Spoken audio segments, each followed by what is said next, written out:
All right, what's up and what's going on, y'all? This is Al, aka Fishing with Big Al, and welcome to my channel. Today is Wednesday, July 24th, and I'm up early this morning. Got a few things that's taking place, but we're getting it all taken care of. Truck is in the shop. Had a flat yesterday, and took 3 hours before I got that truck where I needed to get to. So 3:30, well, 2 hours, 3:30, and I got it up to the shop by 5:30. Tow truck company, first one that my company was supposed to use, just was unprofessional.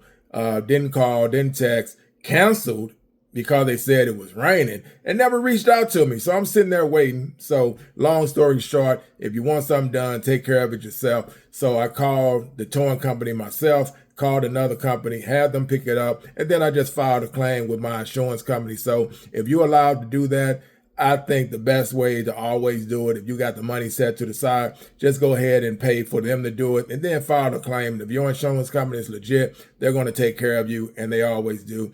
Mine is USAA, so whenever I do that, I don't know what I was thinking about. I should have did it from the jump and just had them come pick it up. The company I like to use because they're just professional. And that's down here, it's Apollo Towing. So shout out to them. They always come through for me when I need something done, and they always take their time. They get it done correctly, and they took it where I needed to. And then I filed my claim with my insurance company. So they should reimburse me sometime today. They're pretty quick. And when that happens, you file a claim, you usually get your money back that same day. So shout out to USAA as well. Anyway, let's get to it, man. Fishing report for Corpus Christi. My opinion, it can be different from others, but what I've been doing and where I've been having my best luck is downtown area. I've been going downtown and I've been chasing mangrove, and I've been off and on. It's been either a hit or miss, depending on the time frame, depending on the bait. I mixed it up a little bit where I was going up and getting up between 3, 4 o'clock in the morning, chase my mullet, and then I would head downtown, get down there, before 5:30, 6 o'clock, and had some misses where we had some big hits. Rods, I'm talking about rods are bent over. And for some reason, though, couldn't call if it was mangrove, and I'm thinking it probably was. But somebody else said there are grouper down there too, so in some of these spots. And where I was fishing at, I can see that happening because it's oyster bed area, and I can see that happening. So a couple of lines got cut, right, using the Carolina rig method, trying to get them, and they would pull us underneath. And me and a guy down there that I know, who grew up kind of with us, me and his father, and he came down, and we were sitting down there, and I mean, our rods would bend over, go underneath, and couldn't get them out, so it would cut the line, right? So I tried to get smart and then use my braid instead, and lo and behold, everything stopped. So now too late. So nothing's hitting it like that. So we missed our opportunity, missed the window. That was during the morning time. Once the sun came up, in my opinion, pinfish, whatever else would be in the way. And I mean, it was like playing football. Soon as you cast your line out, it's like they catching it, like they going long. And soon as it hits the water, boom, boom, boom, boom, boom, boom, as it's working its way down. And I'm talking about, this is mullet. They're just crushing it as it's going, making its way down to the bottom. And you couldn't put a heavyweight on, because if you put a heavyweight on, you get caught in the oyster beds. And you didn't want that. So light tackle was the best method, and that was not working out once the sun came up. Was able to get a few mangroves as some of the days went. Only had one big one so far. That was a 17-inch, but I was told from other people that know the area a lot better than I do. They said there's 22s and 24s down there. You just have to be in the right place at the right time when they hit. So been trying to get that taken care of and get that off my checklist before I start hitting the surf. Speaking of the surf, right now that sawgrass, I call it, it's like a sauerkraut. And come to find out, they on the news, they were saying that's actually a living organism. I don't know. I mean, I don't see it ever moving or nothing like that. I've had it on my line. I've handled it with my hands and stuff like that. But I guess I just never paid attention to it. I just looked at it like it was seaweed. So I would just pull it off, throw it back in the water or, whatever, and just get it off my rod. But that is what's still out there in the surf and the jetties right now. A lot of that is, especially if the tide is moving and it's coming in and it's moving pretty fast where it's going right to left, as you cast out, almost immediately your line is saturated with it, so it makes it difficult to really enjoy your fishing. I haven't been staying out there long enough to see if any action is happening just for that reason, because it's really not worth it. I've taken a gold silver spoon. I've tried that, and I've had no luck with it. I was told through the grapevine that somebody was hitting trout.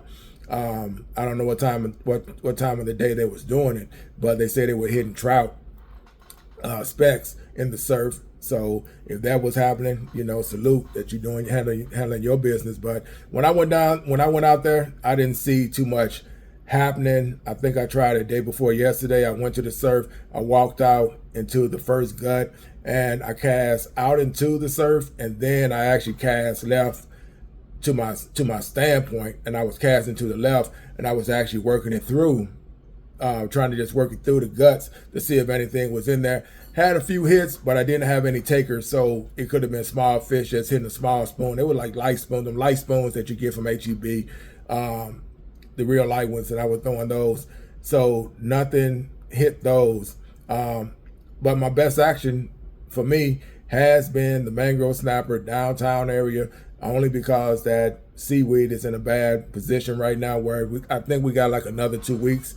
If I try to remember it from last year, it comes and goes. I remember one time, I don't remember seeing it. And then when it did come, it just seemed like everything went back to normal for August, and we were able to get back into fishing. So menhaden should be coming in if you're using menhaden for bait. That's a silver like perch, and those are really good, man, for the mangrove snapper. They're good for everything. Reds like them, mangrove snapper hit them.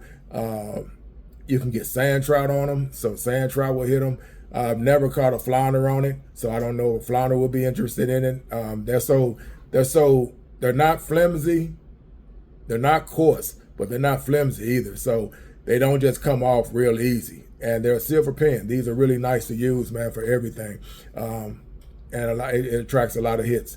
I just never caught flounder on them. It's the only fish I haven't hit on them. But I like using them for the mangrove snapper. Mangrove snapper really love it, so I like using it for that. The water conditions, like I said, with that sawgrass, and plus it stains, so that makes it brown color. So that's what's going on right now. It's not really clear.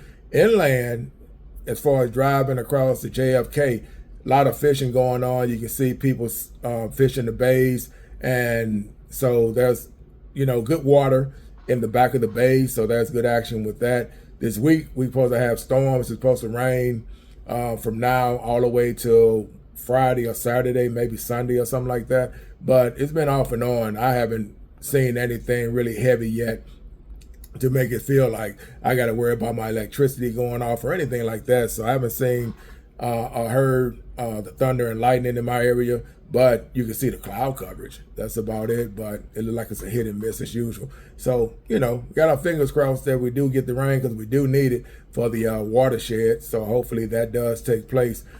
We've been on water hours for a long time. Don't never seem like we ever lift up on water hours, so we get used to it now. But, as far as fishing, mullet is working downtown. There's a lot of places you can fish downtown. If you know about it, you know where to go. Carolina rig, use that setup. You can also use the method where you just take the sliding egg weight, put that on your line, let it slide up and down, let it rest on top of your hook, and use that method. I like using that method because you don't get hung up a lot. I get hung up more when I'm using the Carolina style rig compared to me just taking a regular slip weight, putting that on top of my hook, and then just throwing it out. right, and then let it hit the bottom or whatever it's going to do, I just don't get hung up a lot. I use it for sheephead when I'm fishing in the sheepheads and the jetties. That is the setup I like to go with, and believe it or not, I catch a lot of sheephead with that method. The response is there. I don't get hung up a lot. I've actually turned on some people to it. There was a gentleman I still remember that he was doing it, and he was wondering why he kept getting hung up, and I introduced him to the method. I asked him, did he know about it? And he said he never used it before, so I just said, hey, try this. And sure enough, he let me know and said, hey, man, that worked. So he's used, I guess he's using that method as well. So it does work, and like I said, it's just a regular slip weight. Take that, put it on top, let it drop on top of the hook, and then you just cast out. And then you can cast it out in front of the rocks, and you don't get hung up a lot compared to using a Carolina rig setup where you got the 18, the 24, whether you use a monoline or you're using a leader, and you just don't get hung up a lot. So that works for me. So like I said, man, I've been hitting the mangroves. I've been saying when I go in to the clams area and I'm going to claim fish, I've seen where people are still coming in, mainly boaters. They're coming in with the trout. They're coming in with the red snapper, reds, being caught with the guys from the kayaks. Talk to them, and they say they've been catching reds in the kayaks in the bays, and just going across and then getting out and walking the flats, and they've been able to hit a lot of reds. So right now, it seems like the only thing that's the bad taste of fishing is probably in the surf and the jetties right now, because waiting on that grass just to get out of here. I want to get back to surf fishing so bad. Missing my pompano. I want to get back to my pompano fishing, but I'm taking advantage of the mangroves right now. And in August, they should be really heavy with that menhaden coming in. So hopefully they'll be there and we can get on them with that. And I'm hoping I'm saying the bait right. It should be menhaden. It's a silver perch. That's what I know them as. I don't know why for some reason in my mind something else is coming up with the name menhaden, but it should be the silver perch if I got it correct, menhaden. But those are real good to use once they do come in, and you can net those in any kind of weed bed or brush, like that grass that comes up. If you stop on the side of the road and you see some water where the grass is at, toss your net in that right in front of it, and if they're there, they'll be laying right in there. Also on the jetties, you can find them laying on flat rocks. You'll look down there and you'll see these little perch-looking fish, and 9 times out of 10, it's them. You just won't see the side of them a lot. You'll see their backs. Their back is going to have like a greenish color to them, blending in with the water. There's another type of bait that has that green back on it, but it's not the menhaden. It's something else. It's like, I forgot the name of it. I knew it a long time. I think in Florida they call them alewives or alewives or something like that. Alewives or something like that down in Florida. And I remember we used to fish with those, popular in Florida, but here not so much. It seemed like for some reason when I use them, I don't have that much. I don't get that much action from them. But when I lived in Florida, yeah, I used to get a lot of action with those, catching reds and things like that with them. So anyway, I would just say, if you're fishing right now, be patient. If you're in a boat, it's a no-brainer. You can go wherever you want to go. But if you are flat-footing it and you're fishing in places, then I would say inland is probably your best option. As far as fishing down here in Corpus Christi right now, I think it's the best option for fishing inland. And if you know where to go, then you know where to go. But for me, my action is downtown. I'm loving it because I'm chasing a mangrove snapper. So that's what that is what I'm trying to fill up my freezer with, to get those guys in and put them and get them ready for football season. Mangrove snapper on a Sunday is perfect. So there you go.